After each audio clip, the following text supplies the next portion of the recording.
Dilatasi adalah suatu transformasi yang mengubah bentuk bangun geometri, baik memperkecil atau memperbesar, tanpa mengubah bentuk asli bangunnya. Nah, perubahan yang terjadi terhadap dilatasi ini ditentukan oleh faktor skala dan titik pusat. Adapun contoh dari dilatasi dalam kehidupan kita sehari-hari adalah mikroskop, skala pada peta, dan juga miniatur benda. Setelah mengetahui pengertian dilatasi dan contoh penerapan dilatasi terhadap kehidupan sehari-hari, sekarang kita akan mengetahui rumus umum dari dilatasi. Nah, rumus umum dibedakan menjadi dua, yaitu yang berpusat dengan 0,0 dan pusat A, B. Untuk pusat 0,0, setiap titik X, Y yang didilatasikan terhadap pusat 0,0 dan faktor skala K akan menghasilkan K dikali X, Y. Dan untuk pusat A, B, setiap titik X, Y yang didilatasikan terhadap titik pusat A, B dan faktor skala K akan menghasilkan X aksen dan Y aksen, yang mana X aksen berupa K dikali X kurang A ditambah A, dan Y aksen adalah K dikali Y dikurang B ditambah B. Selain contoh penerapan dan rumus umum, dilatasi juga memiliki beberapa sifat. Yang pertama, jika K lebih besar dari 1, maka bangun bayangan akan diperbesar dan terletak sepihak terhadap pusat dilatasi dan bangun semula. Yang kedua, jika K berada di antara 0 sampai 1, maka bangun bayangan akan diperkecil dan terletak sepihak terhadap pusat dilatasi dan bangun semula. Yang ketiga, jika K berada di antara negatif 1 hingga 0, maka bangun bayangan akan diperkecil dan terletak tidak sepihak terhadap pusat dilatasi dan bangun semula. Yang keempat, jika K lebih besar dari negatif 1, maka bangun bayangan akan diperbesar dan terletak tidak sepihak terhadap pusat dilatasi dan bangun semula. Dari keempat sifat tersebut, artinya perbesaran dan pengecilan serta posisi bangun dilatasi itu bergantung terhadap nilai dari K. Adapun soal mengenai dilatasi akan dijelaskan sebagai berikut.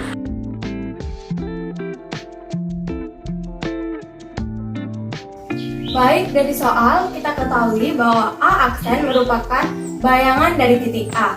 A aksen diketahui bernilai negatif 16, 24. Kita tandai titik negatif 16, 24 di sini. Lalu diketahui juga faktor skalanya bernilai 2. Pertama-tama, pusat dari soal ini adalah pusat 0,0. Jadi kita ukur dari 0,0 sampai ke titik A aksen tadi. Lalu kita potong dan mendapat ukuran segini, kita potong tingginya akan segini. Karena faktor skalanya adalah bernilai 2, maka lidi dengan panjang segini kita bagi menjadi 2 untuk mencari titik asal, sehingga didapat panjang lidi untuk titik A adalah segini. Lalu kita ukur pertama melalui titik 0,0.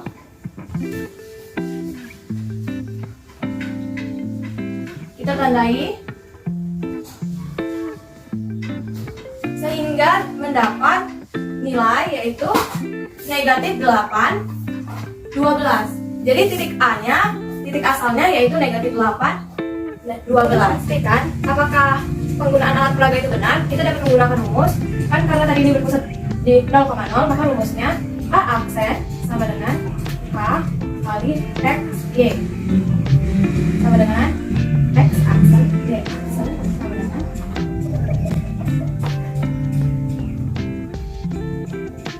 kita ketahui X aksennya itu negatif 16, Y aksennya itu 24, dan nilai K-nya itu 2, kita substitusikan.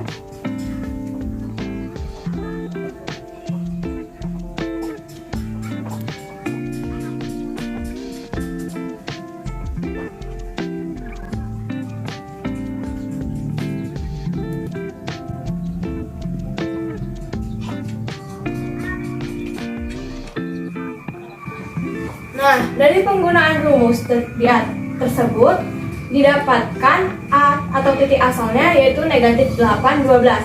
Sehingga penggunaan alat peraga ini sesuai dengan rumus.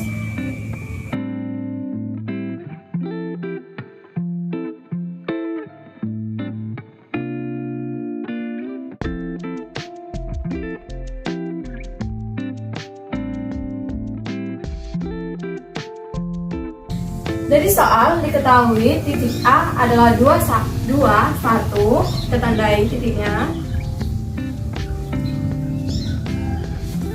Titik B 5, 2. Titik C 5, 6. Dan yang terakhir titik D yaitu 2, 6.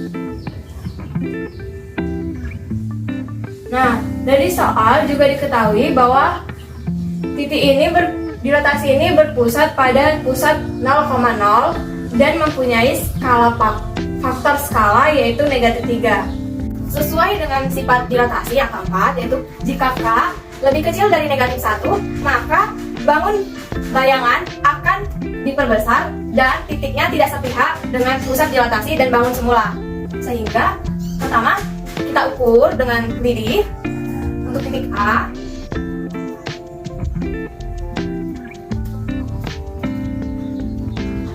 Didapat ukuran, lalu kita potong. Dari titik A didapat ukuran selidi ini, lalu akan kita kali 3 karena faktor skalanya adalah min 3. Sehingga setelah dikalikan 3 atau akan dilipat gandakan jadi 3, maka ukurannya akan menjadi seperti ini. Karena berpusat pada titik 0,0, kita ukur dari pusat 0.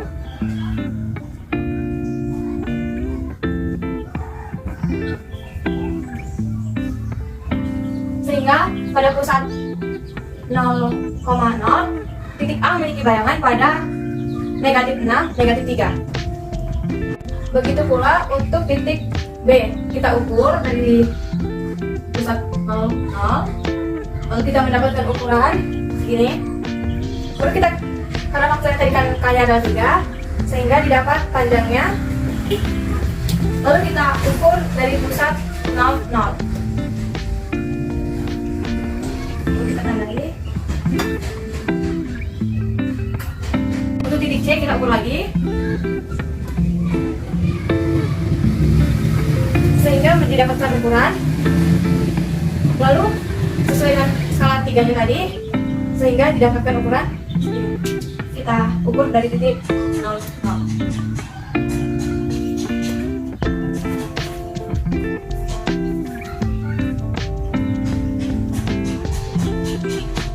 Sehingga dapat C aksennya yaitu negatif 15, negatif 18. Selanjutnya untuk titik D yang terakhir kita ukur dari pusat 0,0, didapat ukurannya. Jadi kita gandakan 3 kali sehingga didapat segini. Lalu kita ukur lagi dari pusat 0,0, sehingga didapat titik di aksennya atau titik bayangannya yaitu negatif 6, negatif 18. Setelah didapat titik-titik tadi dari alat peraga, kita dapat membuktikannya apakah benar titik-titik yang kita dapat sesuai. Nah, kita gunakan rumus yang sama.